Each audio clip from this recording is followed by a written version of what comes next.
Hello, everybody. Welcome to the Penny Dreadfuls podcast.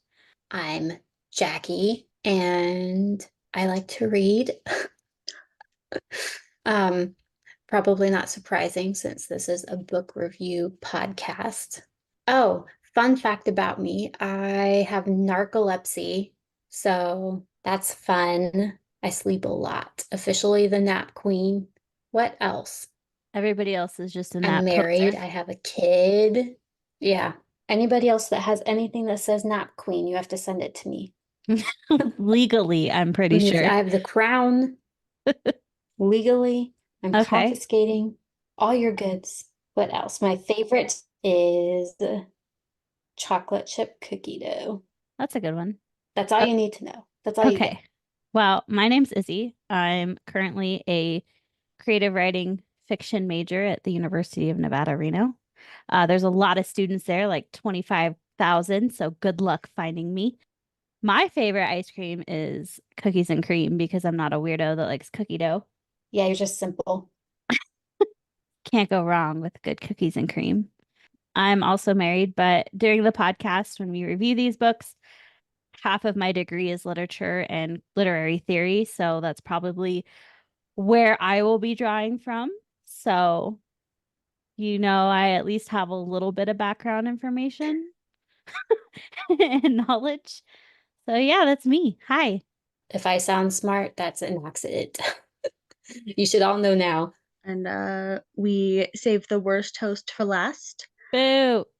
Oh, sorry. Please continue. Um, my name is Sam. Fun fact, I actually don't like ice cream. So Boo. Yeah, that boo is well deserved. yeah, bring on the hate. That's fine. She likes cheesecake instead, though. That's Yeah, fair.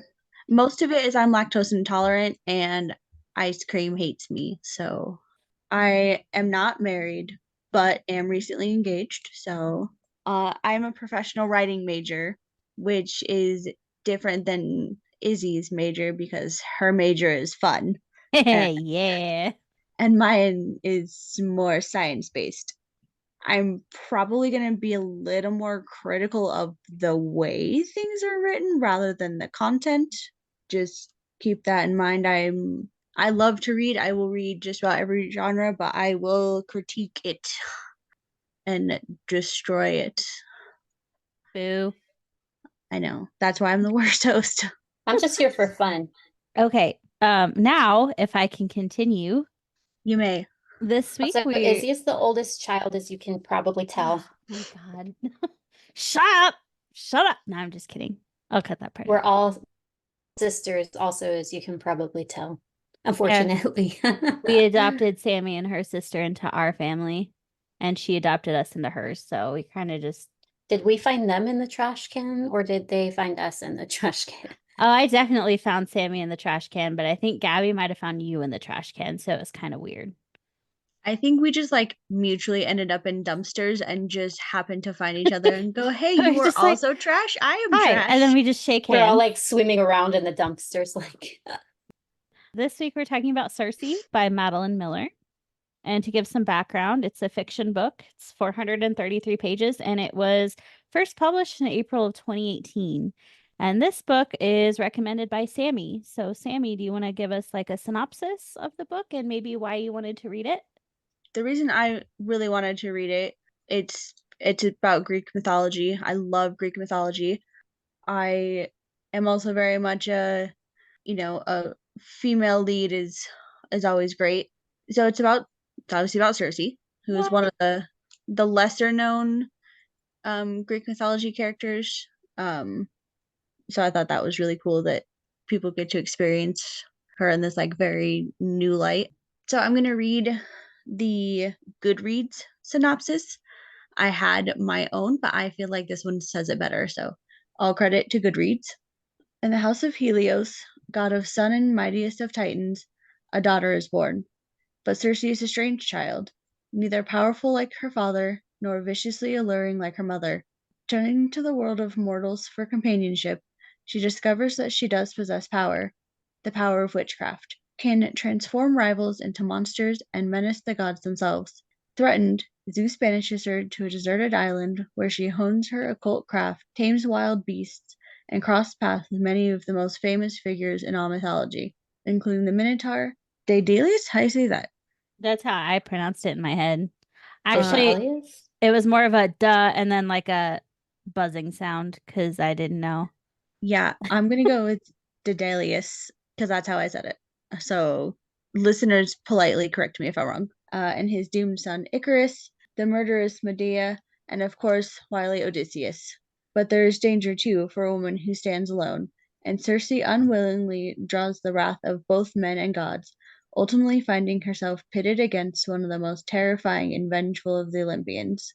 To protect what she loves most, Circe must summon all her strength and choose once and for all whether she belongs with the gods she is born from or the mortals that she has come to love. So that's the synopsis from Goodreads. And then there's this quote that I wish I remember where I had found it from.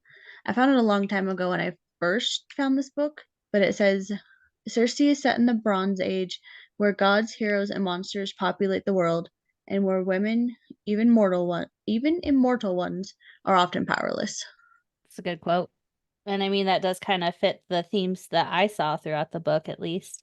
That's really neat. Since it was my suggestion, should I discuss my feelings about it first? Sure.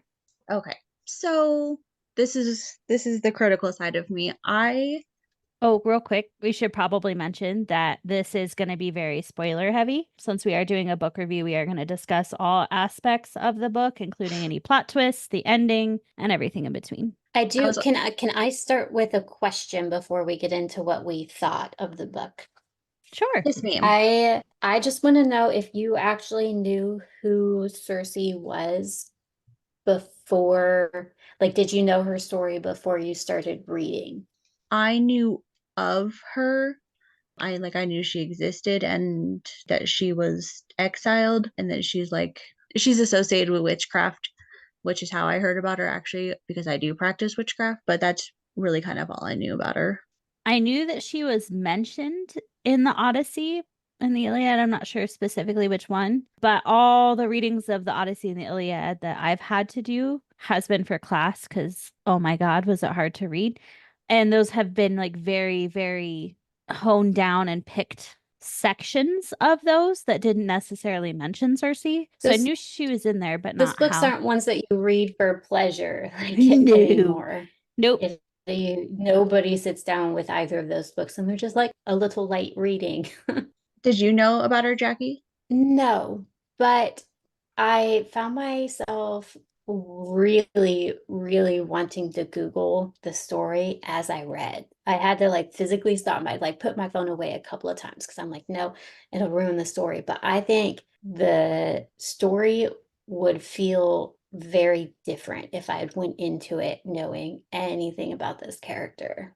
I think maybe if I'd known, I knew that she did witchcraft, so I mean that did change like a little bit of like what I knew how her story ends, or at least towards the end. But like all the beginning stuff, like I had no idea. I didn't know like how she got her beginning, how she even got to that point. So I agree with you. I think like if I had known anything about her story, I don't think it would have been as impactful, maybe. But I'm also not sure how much is like the author, just writing things and how much of this is actually based on real Greek mythology. I'm sure there's parts that the author had to, I don't want to say make up, but this story is so like detail filled and stuff there. I'm sure it's not like completely, I'm not sure So what I'm trying to say. You understand? yeah, according to Yeah. Google, the stuff about like her childhood, like her parents are correct in the story, along with the myths, but it doesn't look like it mentioned like her being mistreated or exiled or anything like that. She was just known for her like witchcraft, and her beautiful appearance and her ability to enchant men with her voice She was not beautiful in the books. by goddess standards, but by mortal standards, it says that she was. Oh, does it? Oh, well, that's my understanding. It could be wrong though. So, what do you think, Sam? I took it as she was more plain physically, but her aura, that was what was enticing. And because even in the Goodreads thing, it says, nor viciously alluring. I guess that was my only, I wanted to ask you that before we got into it because I was wondering how much it shaped what you thought of the story. But since none of us had a huge idea of who she was. I want to say too, before we like really get into what we think, before we had started this, we decided on a scoring system where we're going to score the books out of 100. And I did end up scoring this book at a 79 out of 100. It was still a really good book. The plot was really good. I liked Circe. I liked the direction it went. My, like, I don't know, I guess nitpicky opinion about it was just the language that was used. I mean, I understand it's a mythology, so like the language is different, but it just felt like the author cared more about how things were written rather than what was being written at times. Well, that's what Something I'm that, so tired of. I feel like this was I actually scored this one the highest out of all of us. I want to get more into my score at the end because I want to go pretty in depth with like why I scored it the way it was, and it's based on like the plot because I'm not an English major. But I do want to say that I'm so tired of all these like rewritings, you know, yeah, like like all the big animation studios who I can't name because we'll get sued immediately. But I just want, you know, original stories and stuff. And I get like stuff like this, how it's exciting to be rewritten. Like I would never know who this character was without right. the story and all the other big character ones that are coming out. So I get why it's appealing, but there's so many now. There's so many books out now that you like get to the end of it and you're like, why does this read the same way every other book has ever read? And it's like, oh, this is a retelling of the classic Beauty and the Beast story. And you're like, great. I just Yeah, wasted another 3 hours of my life on the same story. that's most of it. I loved it. I'm like, I would reread it. Absolutely. Actually, I'm really what brought the score down is I think I built it up so much in my head that no matter what, no matter how good it was still wasn't going to live up to what I thought it was going to be. So I think part of that is on me, but I would still absolutely read it again and I Would you would reread recommend it? it to people. Izzy, would you reread it? I would. This is actually my second time reading it. I read it again just for the podcast because I read it 8 months ago, maybe. I did find things that I missed on the first reread, but I think it would have to be a long while before I read it again, just because, like, I'll get into it when I talk about my thoughts on it, but I did kind of think some things are a little too predictable, especially since a lot of the origin story and like the ending story didn't follow with what the original Greek myth was. So I thought that maybe something more exciting could have happened. So, in my opinion, the ending was a little bit of a letdown, but I'll get into that in a little bit. Yes, I would recommend it. I think it is a good book overall, and the plot was really, really well thought out.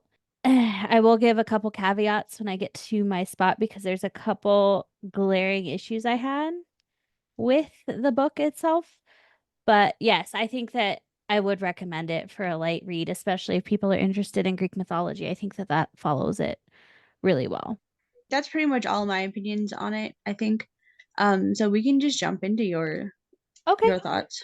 sure. So I'm also a huge fan of ancient Greek myths, and I enjoy all forms of retellings. I enjoy modernizations. I enjoy like this kind of a historical retellings from a new perspective because this really was like just a section of the Odyssey told from a different perspective and a different character, and giving context to that character and her thoughts in the world that she lived in to help like shine light on, hey, maybe this guy wasn't as heroic as he seemed to be, which in literary theory, there is a whole subsect called gender and queer theory. The entire point is to maybe look at popular stories from a viewpoint of a character that is in the minority and is experiencing some form of oppression to see maybe how that would change the story and change the actions. So, like in this story, Odysseus ends up not being quite so heroic after all.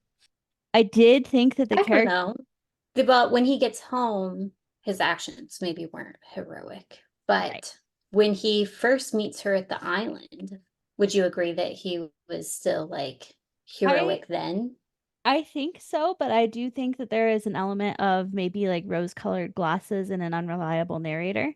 I think we have to circle around and like talk about the plot of this book because people who haven't read it aren't really going to understand like Okay. So what I'll, we're. I can just give like a like in-depth plot review if you Oh guys yeah, would would like. you? Real, because I was just thinking about it like as we talk about like the different pieces that happen in the story. It'd be nice for listeners to just have like a basic timeline that they can kind of follow along with or in their heads. True. Well, hopefully everybody that hasn't read the book knows we're going to spoil it at this point. But the things in the plot, so it starts off with her being born to a very beautiful, one of the most beautiful ocean nymphs out there, Perseus, and her father is literally the sun, Helios. So two of the most beautiful beings in Greek mythology. So she's born to these two parents, and she is not beautiful by goddess standards. And she has the voice of a mortal instead of a god. So her voice is grating. So literally, as she's born, Helios is giving a prophecy about how, like, oop, this one ain't shit. So her mother is literally like, well, let's leave this one alone to her aunts to be tended, and let's go make a new baby because this one was clearly a fuck up. So that kind of sets the tone, I think, of the entire story. And that's like literally day one of her life. That's how her entire family treats her all throughout this story. Right. So then she's growing up and she's trying to be as submissive as possible because she really idolizes her father. She's kind of written her mother off because her mother makes snide comments about how she ain't shit. And Circe just kind of recognizes that her mother is never going to love her. So she ends up doting on her father because to be somewhere where she's just seen as like a servant in her mind is better than being seen as less than nothing. So she dotes on her father, and then one day it's found out that her uncle Prometheus, the titan that gave fire to humans and was subsequently punished for that, his punishment was decided on by Zeus and the Olympians, and it was to be tortured and then tied up on a hill and have his liver eaten every day for forever. So on this tour of torture, Prometheus ends up coming to the halls of Helios and getting tortured in front of everybody. And because Greek gods and titans can't experience death as they're immortal, pain is enticing but terrifying to them. So all of them are rapt watching this like it's a circus, but Circe herself is disgusted and ends up going to Prometheus and giving him water, knowing that she could get in trouble for that. Things just keep going bad for Circe. She realizes, like, hey, this ain't working out. The brother that she was close to gets an entire kingdom. Her sister, that was horrible and mean to her, ends up getting to marry a demigod that is a son of Zeus. And her other brother, who is also a shitlord, ends up leaving and going on his own way. So she's alone at home with a mom that hates her and a father that treats her as though she's nothing. And so Circe goes to an island her and her brother would hang out at and like discover and explore. And she ends up meeting a mortal named Glaucus. Glaucus? How did you guys pronounce it? That sounds right. That's it. Glucose. So she meets Glucose the fisherman, and he worships her because holy shit, this is a goddess and a nymph. She's the most beautiful thing he's ever seen. She loves that somebody is worshiping her and paying attention to her. So she does everything she can to help him and ends up discovering a flower that is able to change him from a mortal into a god. And as soon as he becomes a god, she suddenly isn't shit anymore to him because he sees all the other goddesses and nymphs out there who are more beautiful and interesting than Circe is. So as he's like swept up in this godhood, like he has proposed marriage to a nymph named Scylla, is how I pronounced it. These names are hard. Who is friends with Circe's horrible sister. I think it's Cilia. Okay, Cilia. Cilia is bragging to her about how Glaucus or Glucose, however you pronounce it, loves her more. So Circe's like, I hate you, takes these flowers to where Cilia likes to bathe and transforms her into this awful, horrible sea monster with 6 heads, 12 arms, and lust for human flesh. So after this happens, Circe's like, oh shit, there's no way for me to like hide this anymore because like I turned a guy into a god and now this rival of mine has been turned into a horrible sea monster. So she goes to her father and is like, I did this. I used this horrible, awful flower that is a symbol of Titans being slain in order to do this to these two people I hated. And at first, Helios doesn't believe her, but he gets incredibly pissed off and burns her to a crisp, essentially, with how angry he was. So after that happens, her brother that she was close to comes home and said, "Hey, guess what? We're all witches. Circe did actually change these people. Here's the proof of it. Guess you got to figure it out." So Helios goes to Zeus. They work out a plan, and the plan is for Circe to be banished to an island where she can't do any more harm to Titans or gods because she did this to her own kind. And that was really scary to everybody because they're like, "Oh no, we don't have power over Circe anymore because she can do this." And Circe's like, "God damn it." So she's on this island. She eventually learns it completely inside and out. She hones her witchcraft to be incredibly powerful. She can create spells of anything that she wants. She has her own goddamn tame lion. Well, she spends like what, millennia there or something, Oh and yeah. nobody visits her except Hermes, who is awful. Yeah. Hermes shows up and is like, "Hey, little mama, let me whisper in your ear." And she's like, "Well, what do I got to lose at this point?" And so they start an affair. And he gives her like gossip from the outside. All this stuff starts to happen. And then is it the nymphs start to show up next, or is it her sister Her summons her sister. next? Okay, so then her sister summons her and it's like, "Hey, I got permission from our dad for you to come visit me." And Cersei's like, "That's weird. I thought you hated me." And it turns out her sister, I don't know, some name after her mom, is like, "Hey, guess what? I fucked a bull. Now I'm pregnant with the Minotaur. Get it out of me." And Cersei's like, "Fine." Helps out. And Daedalus, is that how he pronounced it? I think Sure. we should just say it different every time. Uh, oh, The okay. big D. D-Dog is like, "Holy shit, what do we do with this?" So Cersei's like, "Don't worry. My dad's prophecy power sometimes comes to the kids." So she walks up a mountain, cleanses herself because she's committed sins to the gods, and looks into the pool and has a vision of the Minotaur's whole future. So she goes back down, talks to D-Dog and her sister, and is like, "Hey, we're gonna lock this guy up in a labyrinth. Let's figure this out." And then there's a genuine moment of connection where her sister opens up and says, like, "I called you for this because I knew you hated the gods as much as I did, blah blah blah blah blah." And Cersei's like, "No, fuck you, I hate you." So Cersei goes back to her island. The She's Minotaurs, kind of banished. She's not even like asked if she wants to stay or anything. Like no. they're just like, Okay, bye-bye now. okay, yeah, leave. But she had started an affair with D-Dog, who she loved, and D-Dog, being the best like creator in all of Greece, makes her a beautiful loom and gives her all sorts of dyes so she can learn how to weave fabrics on her island. So she goes home. Eventually, the other Titans are like, "We got a bunch of unruly nymph daughters, so we're going to send them over there to your house." And Cersei's Which like, sounds like fun. "Yeah, for real. Like, sure, I'll go hang out with my witch aunt. Sounds great.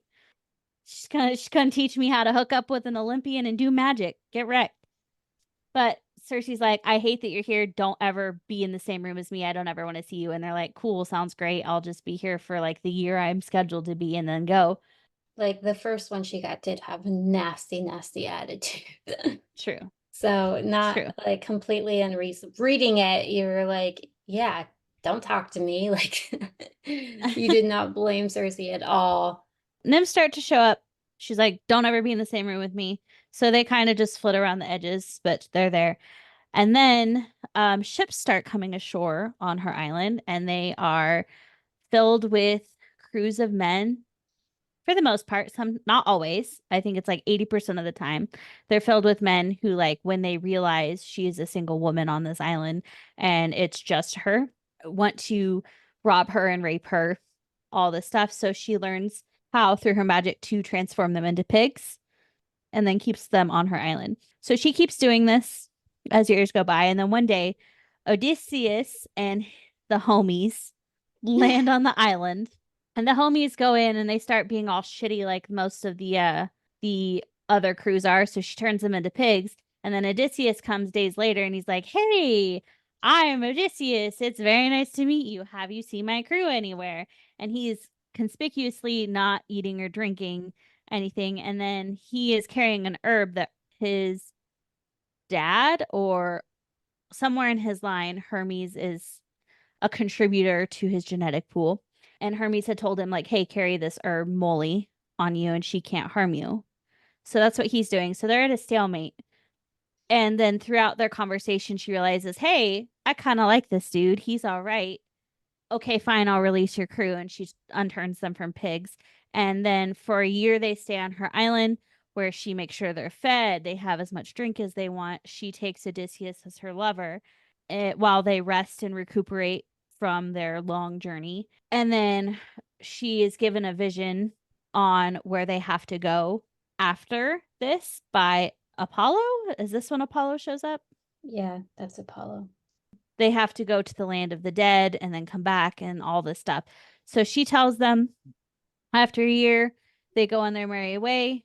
Turns out Circe's pregnant with Odysseus' son.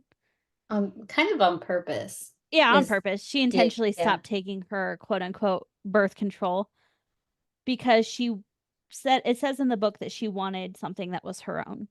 So she intentionally got pregnant with Odysseus' son because she loved him so much.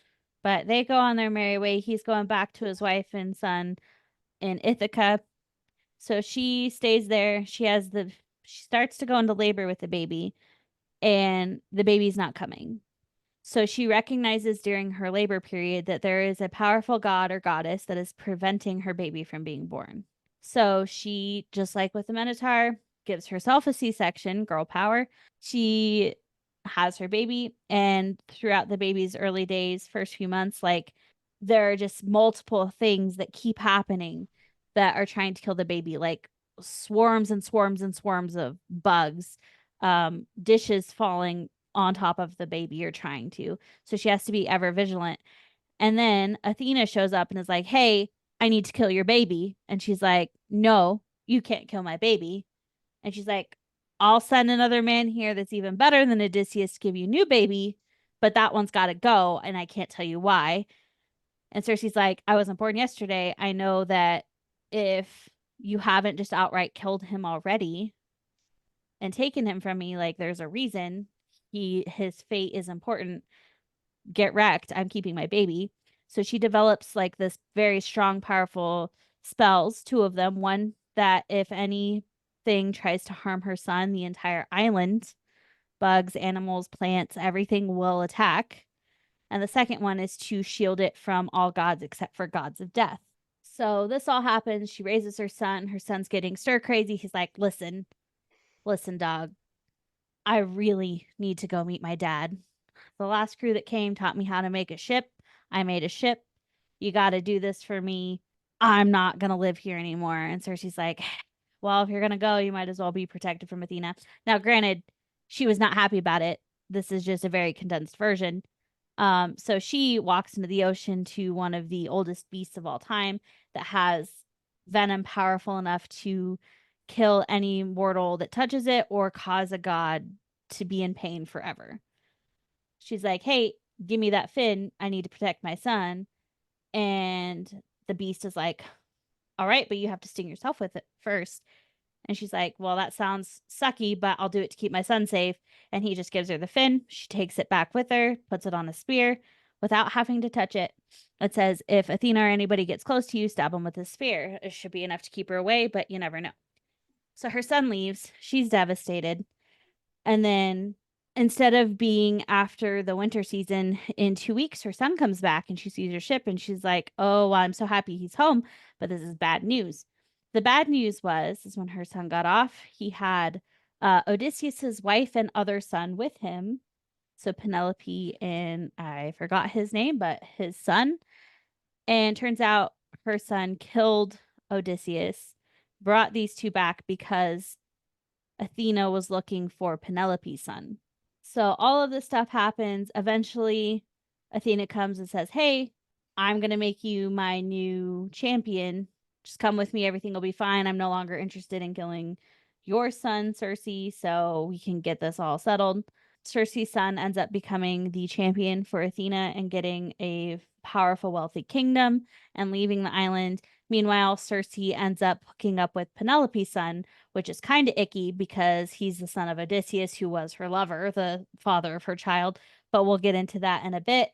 And then at the ending, she has a vision that shows that she would give up her immortality in order to be with him, and they would have two beautiful babies. And that's the route that she decides to go. So that is the brief plot that took way too long to explain. Sorry, everybody. I hope I did that justice. Thank you. It's like I read the book all over again. I didn't know what parts to leave out. I think you did a great job. Very quick. Succinct is the word that comes to mind. Okay, so now that we've got that out of the way, before I give my opinions, because I've talked a lot, I think you should go next, Jackie. Okay, I can do that. Let's see. I'll start with my score I gave it. Like I was saying earlier, I give it the highest out of all of us, an 85 out of 100. But I would not reread this, and I would not recommend it to other people to read. But I did find there's a lot in this book I just want to talk about. First of all, I would say now as a almost 29-year-old in like a month, it almost hurts to read this story with just how naive she is in the beginning, in the middle, and the end. But if I had read this like even 10, well, even a few years ago, I don't think that would have been like it wouldn't have been as like painful for me to read, I guess. But now just like, I guess just having that like worldview change, maybe more experience or something, like it was very uncomfortable for me to read this. It was like reading it and I was just like, oh honey, like oh, because she keeps like making the same mistakes with all of the men that she gets close to. And then you were talking about how she turns the men to pigs. Like she was so excited when she was on her island and the first shipwreck paint came because she had visitors. And so she like rolled out the welcome wagon. She had all this food and everything. And she was like, look at all this stuff. Like, here, come in, like, have a good sleep. Like, we'll fix your boat and you can go on your way. And they're like, are you alone here? And she says yes. And then she gets attacked and raped. And then did she feed them the food that could turn them into pigs just in case before that? I can't remember if that first crew. Yep, that was that. She fed it to them first just in case because she Just in started getting case. comfortable. Okay. Yeah. Which was smart of her. But that happened. And then like he was choking her so she couldn't say the word that could turn them into pigs until after. And then I'm assuming she killed them and ate them eventually as time went on because after that first one. But then Odysseus's crew comes along. And I just want to talk about that with you guys for a minute because it pisses me off so much. His crew comes and tries to attack her and rape her. And so she turns them into pigs, as she does, as they well and truly deserve. And then a few days later, Odysseus walks up the trail and he has this protection from her, and they do get in the stalemate, like you said, Izzy. After the stalemate, he's like, my men are just so tired from being in the boat. Can you please turn them back to men? And she says yes and Well, turns them back to men. And I not think only that, she lets them stay in her house for the next year and just shocks, oh, they were tired and they made a mistake. Like, we're going to attack you and rape you and then maybe kill you. so. Like, I agree with what you're coming from, but I would like to say before then it talks about how jaded she'd become. So she wasn't even letting crews get to that point. At that point, she just said that they had that look about them, and they were like looking at her goods. So they didn't actually do anything yet. from the way I read that scene, it seemed to me like it was imminent. And that's the beauty of reading and literature, is that everybody's reading is valid and everybody can read things in different ways. And that's why we have a book review podcast, because if we got the same opinions, then there wouldn't be any point of doing a podcast. That's also why there's three of us. So what did you think, Sam? I think that the whole turning men into pigs thing, that to me felt very validating. I'm not all women, but from my experience, a majority of women have experienced less than pleasant encounters and wished that they could turn men into pigs. So getting to live that moment with her through her, I think felt very like spot on for what was happening. And having known people who have gone through things like that, had my share of less than pleasant encounters, that's something I would have done if I had the ability to. I believe it was Izzy that said it, that had gotten so jaded that it was better to preemptively turn them into pigs before she could get hurt again. And not that I liked what was happening, but I liked the way she handled it. So if you had been in that situation, you also would have turned them from pigs back into men. That part maybe I would have been a little more hesitant about, but I would have, I think, definitely been like, okay, I will turn them back if you take responsibility for them. You make sure that they behave, and I'm giving you this warning. And if they do anything even remotely out of line, they will be turned back, and I'm not gonna take it. I think that's what happens. I think that sounds like pretty much what she said too, with the turning them back or whatever. So I guess that makes sense. Well, I still stand by what I read, but it's possible. I mean, I guess we do read them all differently. So, what else did I want to talk about? It is weird that she was sleeping with Odysseus's son. Like, Yes. that whole thing felt very uncomfortable. Like, she was, and maybe if it had been like years in between, also, it had been years, I mean, enough for her son to grow up. But the way she reacted to Odysseus's death proved that she still like had intense feelings for him. Yes, it felt super icky. Yeah, it it felt like she was trying to replace him too a little bit by being like, well, this is the next best thing, but it also felt very icky. That's the only word I can think of, is it's icky. Yeah, like, okay, yes. I'm glad you guys agree with me because and I guess the last thing I really want to talk about, this is a kind of a big overarching idea. Like everybody in this book that gets close to her uses her, every single person. And it's awful. And she sees it with some of them, but with others, like I just felt like I was saying earlier, I just got frustrated with how naive this character was, even at the end of the book. But that just felt like screaming at her through through the book, like, wake up, like, what are you doing? If that's the end of yours, that's actually a good segue into some of my thoughts. Not to rush you, I'm Okay. just making sure you're done. Nope, that was it. All right. So the issues so overall, like I said, I would recommend it. I rated it an 82 out of 100, so not that far behind Jackie, just because I do love the plot and I love the retelling of the Greek mythology. But my big issue was that this book comes across as having the intention of being a more feminist book, in my opinion. Like it's about how this woman is oppressed. She rises above it, sticks it to the men that are hurting her, is able to take back her own life. But I found this trend recently, and I don't know if everybody is going to agree that this is a trend or if this is something that's been going on.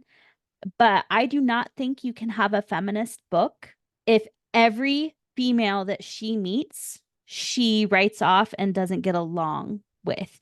So my thoughts are the entirety of the tension in this book. Well, I won't say the entirety. 90% of the tension in this book were women versus women conflicts. All of the women against Circe were either an annoyance, like the nymphs that were in her house, she was just annoyed by them, or evil and trying to harm her, like her mother completely wrote her off, said, "You're not worthy of being my child." Her sister absolutely tore her to shreds. All of the nymphs that lived around them or were related to her or all of that when she was growing up, absolutely shitty towards her, gossiped, shunned her almost. Even when Penelope came to the island, like there was initially Penelope and Circe conflict because they both loved the same man, and Penelope was trying to use her, and Circe thought she was going to harm her the whole time. So while those things were justified, they were justified based on the previous women versus women conflicts. And I don't feel as though the society and hierarchy of gods and titans was explored enough to be in commentary on why women were being shitty to other women in this sort of situation. So in my arguments class in college, we talked a lot about how a lot of the women versus women problems in society were due to the fact that when oppressed groups of people have to fight for resources, they will fight each other instead of fighting the powers that be in order to gain more of those resources. So a lot of times in like the workplace, when you see a lot of catty women, it's because of things like the glass ceiling. Not saying this is the case in all times, it's just something that's been studied and shown that like when two oppressed people have to fight over very limited resources, they will fight each other and butt heads instead of the powers that be, like I said. So I don't feel Can like I'm so sorry to interrupt. I just like had a thought. Like, just a question. Do you think this was what was happening in this story? Or do you think it was just like maybe the writer being trying to like make a point that everybody's against Cersei instead of, how do I put this? So is the writer just trying to like make more conflict and not give her any friends as a way to isolate her, in a way to highlight how alone she is? Or do you think it's more of a natural consequence, like what you were describing with the oppression, and just so a look at women in general? So I think that it's set up beautifully to be this way because like you have the theme of nymphs are so bad at getting away that's said several times throughout this. We're talking about how like nymphs are just seen as like sex objects. You have a society where Helios doesn't give a shit about all the daughters that he's had. And like Circe and her sisters are at every meal serving the wine and things like that. They're never on the council. So you have a beautiful opportunity to make this a discussion, but I don't think that that was pushed hard enough to really like hammer home, like, hey, look at the society that created that. And instead, Circe is the one that's pushing all these women away. I don't know if it's to further isolate herself or what the author's intentions were necessarily, but like when she went to help her sister with the Minotaur, she has like an actual moment of genuine connection with her sister about how I knew you hated them too. Like I knew that you when we were growing up, you saw it too. You knew that we were pawns. You knew that this was the situation. I recognize that. So that is why I asked you here. And Cersei even says like she had a moment of seeing herself like bent over a garden with her sister, head to head, whispering secrets and just having a connection. And Cersei is the one that shuts that down. So I do think it's kind of column A, column B to answer your question. But I don't like the idea of calling something a feminist story or saying it's like from the viewpoint of an underrepresented woman and then have all female friendships not matter, all female relationships she have not matter, because the only people that she finds comfort and genuine connection with are men like Hermes and Odysseus and D-Dog and her son and her eventual lover. She does have some connections eventually with Penelope, but that is mostly through her son. And that's my problem with it. But overall, I will say that I did like the book, that aside, because there's a couple quotes I would just like to read that I thought were pretty beautiful ways of writing things. The first one is on page 23 and 24. She initially realizes that all my life had been murk and depths, but I was not a part of that dark water. I was a creature within it. And I thought that that kind of summarized her origin, really. And then another quote is page 157. It says, but in a solitary life, there are rare moments when another soul dipped near yours, as stars once a year brush earth. Such a constellation he was to me. And I thought that was just a really beautiful way of explaining like a genuine connection with another person. So overall, 82 out of 100, great things, but that the female friendships and lack of critique in a supposed like feminist novel kind of rubbed me the wrong way. So that's why I scored it a little bit lower. Can I throw something out there? Yeah. It's funny that you like brought up the feminist thing because the whole time I was reading it, I I did not get a feminist vibe at all. I didn't, but I mean, once you said it, I could see your side of it. Mhm. Upon reading it, like that never occurred to me that that was supposed to be a theme or like something that they were trying to go for. So a lot of that I think is on my own speculation because with a fiction and literary degree, like I'm kind of being hardwired into picking up themes and things like that. And a large part of fiction is understanding the intention behind the work. And the intention comes from why would the author choose to write this retelling of essentially the Odyssey from the perspective of Circe? Why would the author choose to make a point of how undervalued nymphs were? And so that's where I got the feminist themes from, if that helps. Yeah, oh yeah. I mean, like once you said it, I was like, okay, yeah. I mean, Okay, good. like I see where she got that. I see where she's coming from. But yeah, it definitely was one of those things that I don't think that maybe I would have ever really necessarily thought about until you like until someone had pointed it out. And Because that that's the point. That's because there's no female friendship. Anyway. yeah, well, and that there's that thing too that like if two women can't have a conversation that doesn't revolve around men, that like it's not they don't like pass the test or whatever it is. That definitely this book definitely fails that. Yes. But like I said, that's the beauty of literature and fiction and why I'm drawn to it so much is that like all three of us read the book and got different things out of it. And I think that's kind of beautiful. Look at you being sappy and emotional. I know. And I thought I'd be the first to cry on the podcast. So yeah, those are my thoughts. I will say that I thought the ending was kind of predictable too. Like to say she's a god born with a mortal's voice, and then at the end have her decide to become mortal. It's like, yeah, we saw this coming from a mile away. But I don't think the story could have ended any way other than that. What do you guys think? I love the fact that she scries her future before she drinks the potion to make herself immortal. Like I, just to make sure she doesn't die tragically in a boat wreck in the next, like, I don't know, 30 minutes. yeah, like I'm going to become mortal, immediately gets cancer or a bad case of the flu. Yeah, that would feel bad. Yeah, I don't know. I kind of liked that it was just like I have the voice of a mortal and then she becomes mortal. It felt like more like she was owning her fate. Yes. Like she went, okay, I know where I belong. I know who I want to be with. This is what I choose. I mean, yes, a little predictable, but I liked it. Yeah. Not everything has to have a plot twist. And I think Yes. this book is a good example of that. So, since this is the first book we've read for the podcast, it's currently ranked at number 1. We'll give you an updated ranking of where each book stands each week, and that we'll Yeah. find a different number 1 because we all kind of rank this as like a B minus. But overall, I think if you're into Greek mythology, go for it, read it. If you're not, then don't. And except for Jackie, Jackie says don't read this one, give it a pass. Reading a synopsis or listening to a podcast, about the book, it would be enough for someone to get an idea of what it's about. Because I like the story, I like the plot line, but it was so much writing for such a little story, if that makes sense. I just don't think it's worth the time sink. I don't know. Yeah, I think it definitely could have been just like a short story, like a poem, maybe even. It Well, I mean, that was the initial Odyssey and the Iliad were poems. oh no, I mean like a modern day short poem, not A sonnet. Give me a yeah, sonnet.